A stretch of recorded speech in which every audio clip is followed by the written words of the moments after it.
Hürmetli vatandaşlar, bugünkü leksiyalarımızda başlayımız leksiyadesine hazırız. Bugünkü sizlerge 2022 yıl 9. ayının 28. günü leksiya Washington'da sözleyimiz vatandaşlar.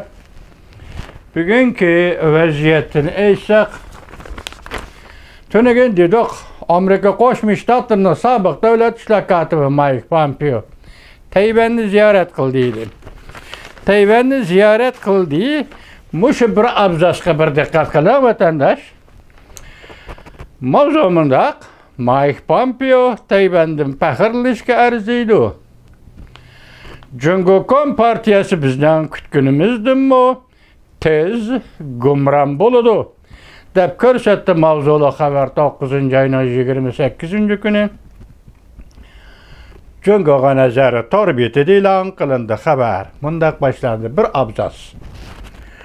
Oradan yarim yil o'tganda Tayvanni yana bir qatam ziyorat qilgan Amerika Qo'shma Shtatlarining sobiq davlat ishlar katibi Mike Pompeo 28. gün tunji qatimliq yer shari Tayvan savdogarlari munbiri yig'iniga qatnashib, Amerika Qo'shma Shtatlari Tayvan egilik huquqliq mustaqil davlatlik hozirgi holatini rasmiy e'tirof qilish kerak deb chaqiriq qildi.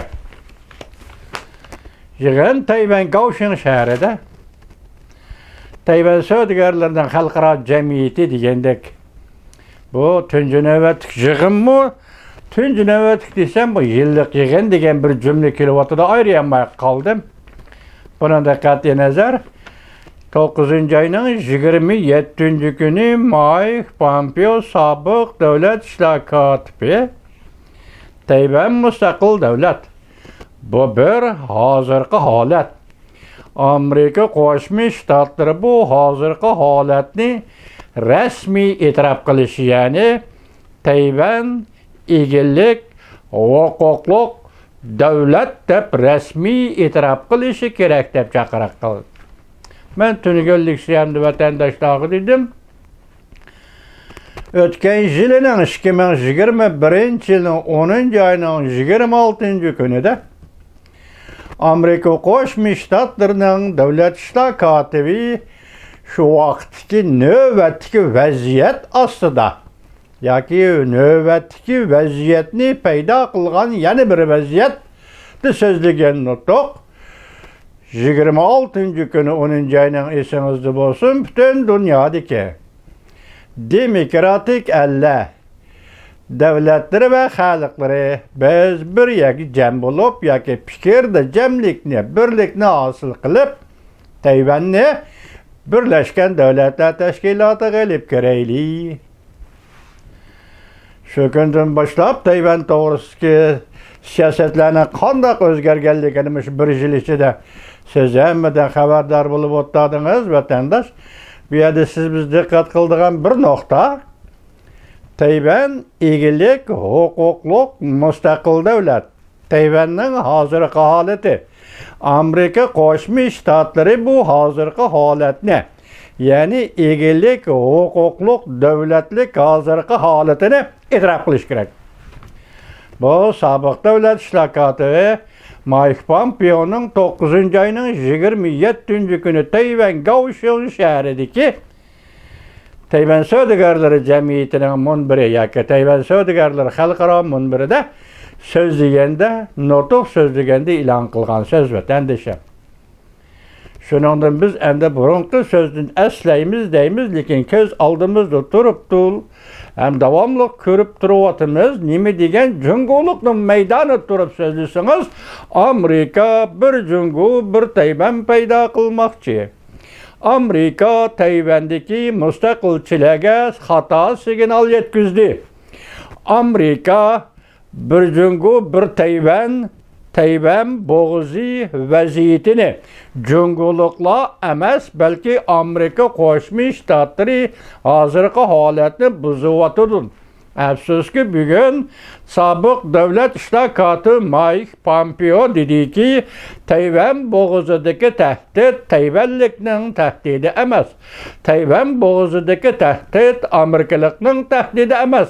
Tayvan bo'g'izidagi tahdidni paydo qilayotguchi Jungo Kompartiyasidir deb ko'rsatdi. Biz o'tgan yil 10-oyning 26-kuni vatandoshlarga nutq so'zlaganda shunday dedik. Oktyabr inqilobi yarashardi yuzbaga yana bir qatimliq emas, haqiqiy ma'nodagi oktyabr inqilobi. Bo'liq Rossiyada yuzbagan oktyabr inqilobi emas, hokimiyatga almashtirgan oktyabr inqilobi emas. O'tgan yil 10-oyning 26-kuni haqiqiy oktyabr inqilobi, ya'ni Jungo'ga berilgan signal, Jungo'ga berilgan shapa, Jungo'ga berilgan yoki Tayvan bo'g'izidagi Jungo'ning tahdid xarakterli harakatlarini to'xtatish to'g'risida Jungo'ga berilgan tajribalashgan siyosatdan kelgan Tayvanning hozirgi holatini saqla, buzg'unchilik qilma degan signal. Shundaq signalda nima deyildi? Birlashgan Davlatlar Tashkilotiga Tayvanni olib kelamiz dedi. Biz obzorimizda dedikki, yangi haqiqiy ma'nodagi oktyabr inqilobi. Bugun endi davlat ishlar katibi sobiq Mike Pompeo Tayvanda dediki, mustaqil egillik huquqli davlat. Demek şundan qarag'an o'tgan yil Birlashgan Davlatlar Tashkilotiga olib kirish degan oktyabr inqilobi deyli. Endi bugun Mike Pompeo Amerika Qo'shma Shtatlari cho'qim e'tirof qilishi kerak. Ya'ni egilik huquqli Tayvanni davlat deb e'tirof qilish kerak. Tamam, ish vassalam deymiz. Mushatta harakatga o'tmagan bo'lsa-mu, siyosat hozir Tayvan bo'g'izining siyosati shundoq bo'ldi deyli. Buna Prezident Joe Biden yaqında televiziya muxbirining 60 minutlik programmasida qabul qilgan nima dedi? Sizlarga topshirdik. Tayvan mustaqil bo'lamdi, bo'lmamdi, bu o'zining Tayvanning tanlash doirasidagi ish. Yoki buning ma'nosi Tayvan sen mustaqil bo'lasan debmi demaymiz. Tayvan sen mustaqil bo'lmaysan degan gapni qilmaymiz. Bu tamom Tayvanning o'zining ixtiyoridagi ish.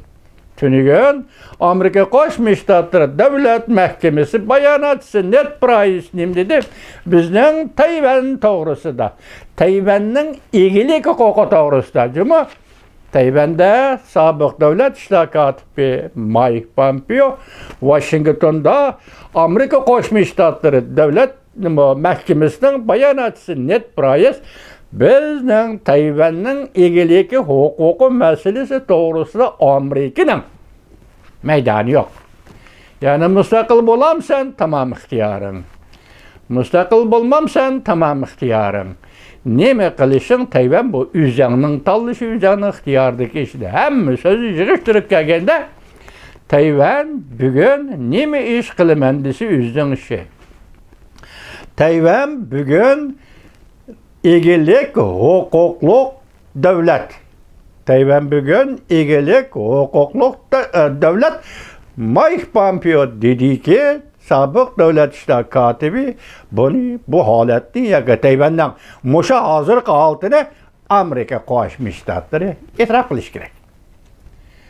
Mana bu vaziyat, hozirgi vaziyat vatandoshim hamda jungoliklar tarafidan nima inkaslar keldi bugun hozirgacha qardim. Yazma inkas yo'q, ham to'rbatlardagi videodimi? Jungoning bayonotchilari mundaq dedi degan gapmi yo'q? Buningga sal hayron qoldim hisobda. Lekin bugun yana biri nima? Pulga qaraydigan yillar hozirgi daqiqalarda to'g'ri yetib keldi. YouTube'ga yetib keldi. Pul o'tkili. Amerikada dollar qudratli kuch bilan yopirilib kelyapti. Hozir 7.2 mo o'tkalni besib o'tdi. Dollarning o'simi nima? Jungo pulining renminbining pahallashi hozir 7.2 mo o'tkalni besib o'tdi. O'tgan nima degan to'q? 7.2 mo o'tkalni besib o'tsa, birinchi Jungodan barliq kapital, chet el kapitali chekinadi. İkincisi hazır pul qıraydigan yıllar nima deydi? Butkul kapital chekinadi. Jungoning ichki va tashqi qarzi köpük iqtisod yoki mozg'ab iqtisod yemiriladi. Yana xalq puli yoki renminbi davomli pahallashidir. Mushu 3 hükümni, 3 xulasını bugün pul qaraydigan yıllar o'tirib qo'ydi. Endi biz deymiz, iqtisod shuningdek bo'lgan bo'lsa, Jungoning joni-jon manfaati yoki Jungo Kompartiyasining sho'ri bo'lsin, chaqirig'i bo'lsin, o'zdegandek joni-jon manfaati bo'lsin, 70 yillik siyosati. Tayvan. Mushu halga keldi. Xalqaro jamiyat Tayvanni shundoq tunidi. Avvalida mana Amerika Qo'shma Shtatlar hukumati Tayvanni shundoq tunidi. Tayvan ham o'zini shundoq tunidi. Qaytib birayliq tarixning bir mezgiliga Amerika Qo'shma Shtatlar Jumhur Xalq Jamhuriyatining diplomatik munosabat o'rnatishining xalqaro siyosat va xalqaro diplomatik asoslari bir jungo. Endi bugun nim bo'ldi? Bir jungo Xitoy uchun prinsip bo'lib qoldi. Bugun bir jungo Amerika Qo'shma Shtatlari uchun siyosat bo'lib qoldi. Siyosat bilan prinsip ikki narsa. Prinsip balki ishqa oshadigan, balki ishqa oshmaydigan, balki ishqa oshirisi bo'ladigan, balki ishqa oshirisi bir yerda jang jadal bo'ladigan prinsip. Bu jungoning maydoni. Siyosat Amerika Qo'shma Shtatlarining siyosati, hozirgi Jungo Tayvan Amerika munosabatlarining realligi, hozirgi Tayvan xalqaro munosabatlarining realligi, hozirgi Tayvan demokratiya, erkinlik ten iborat mushundoq ijtimoiy siyosiy tuzumni barpo qila olgan Tayvanning realligi. Mana shu reallik asosida Amerika Qo'shma Shtatlarining siyosiy yo'llari, jumladan sobiq davlat ishlar kotibi Mike Pompeo qatorliq siyosiy yo'llar hozir Tayvanga shundoq pozitsiya tutdi. Endi qana bizdan qo'ydigan savol emas, vatandosh siz keling, biz kelaylik. Jungo Kompartiyasi Tayvan bo'g'izning vaziyatiga sizning pozitsiyangiz qanday? Jungo Kompartiyasi va Kompartiya hukumati tashqi ishlar ministrligining bayonotchilari Fachiyin xonim yaqinda o'tirg'i chiqqan Mouning bayonotchi Mouning Javlijan chekindi hisobda bayonotchi sizlarning bu masalaga pozitsiyanglar qanday? Bugun 2-3 kun o'tibdi. Ish vaziyat mana musha. Vatandoshlar, bugungi vaziyat. Ham sizlarga bir partiyalik siyosat qildik, ham sizlar bilan tahlil qildik, muhokama qildik vatandoshlar. Allah xolisa, ati ko'rishimiz.